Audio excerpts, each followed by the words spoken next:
حزن في قلبي،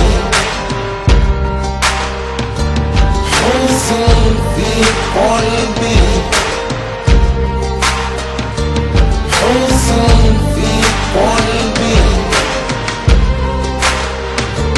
حزن في قلبي.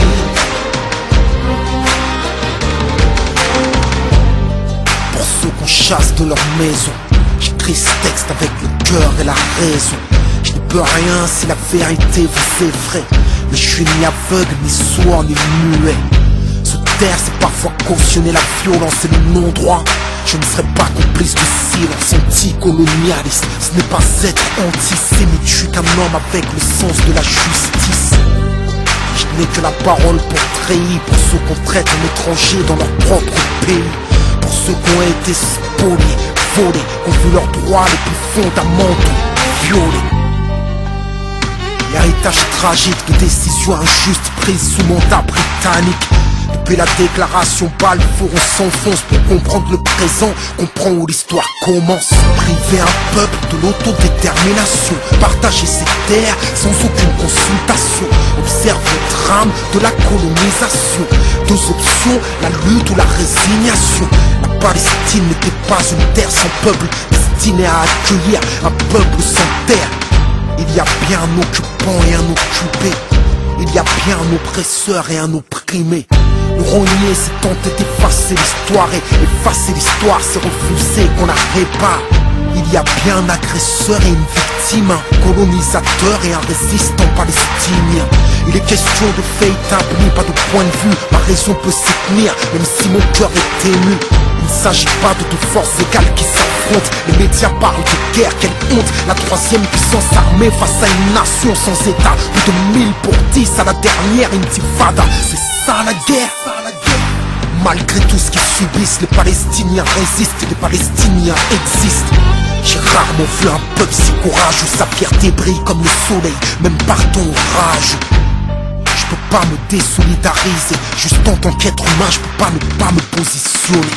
C'est un appel à partager leur peine, mais les ignorants diront que c'est un appel à la haine. On nous nourrit par l'injustice en la dénonçant, mais en la taisant, quoi qu'ils disent, j'écris avec le cœur et la raison.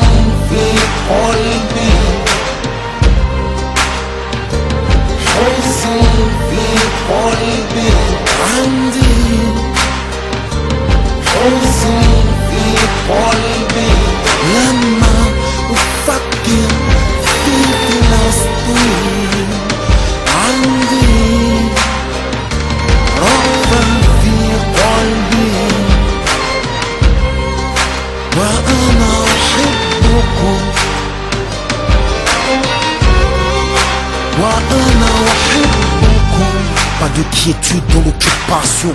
Au quotidien, l'occupation c'est l'humiliation. L'humiliation est violente, constante aux frontières des checkpoints. La liberté est agonisante. J'écris la détresse d'une nation qui sur ses propres terres n'a plus la libre circulation. Sous couvert de sécurité, l'apartheid se maquille et le mur sépare des familles. Les colonies se multiplient sous l'œil passif et complice des États-Unis. Négociations sans fin pour la création d'un État palestinien. Mais quand viendra l'heure, qu'est-ce qu'il en restera? Quelques bouts de terre éparpillés. À l'heure où j'écris ce texte, plus des 3 quarts ont été pillés. Près d'1 million d'êtres humains ont été poussés à l'exil. Pourquoi quitter leur terre si leur vie n'était pas en péril?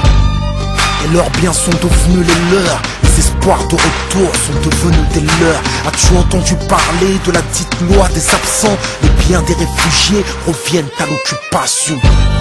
Qui peut prétendre trouver ça normal? Qui peut prétendre que je devrais rester impartial? Pour rester impartial, quand l'injustice est flagrante, il faut être sourd avec une morale non-voyante.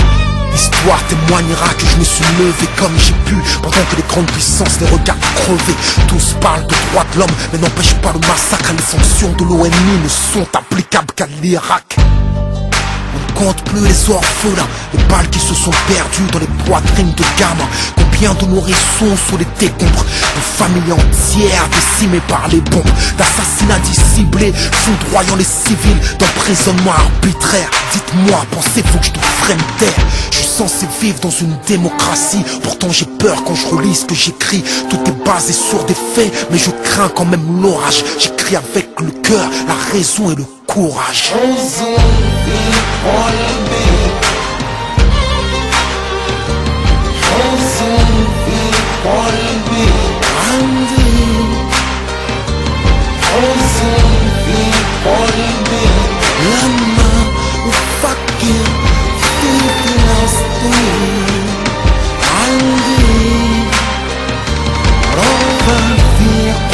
Avec le cœur et la raison.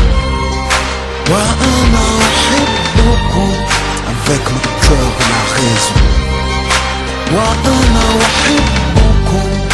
Avec le cœur, mais aussi avec la raison.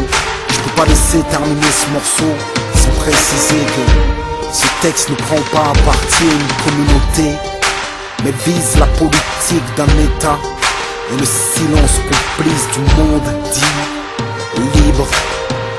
Je suis conscient que dans chaque camp, je dis bien dans chaque camp, il y a des gens qui se battent pour que les choses changent, qui se battent pour la paix et la justice.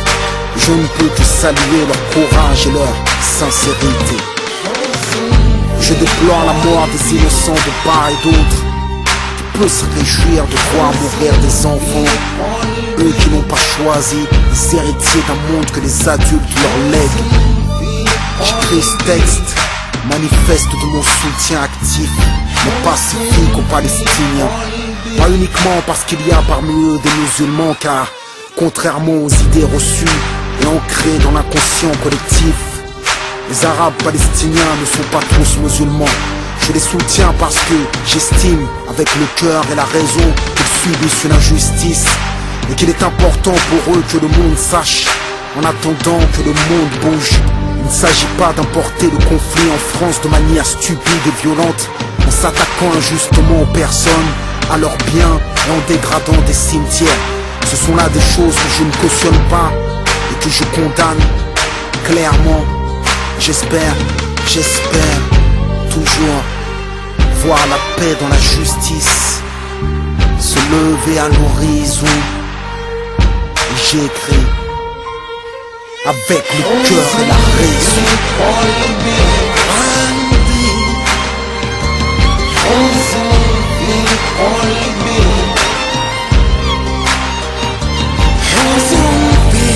All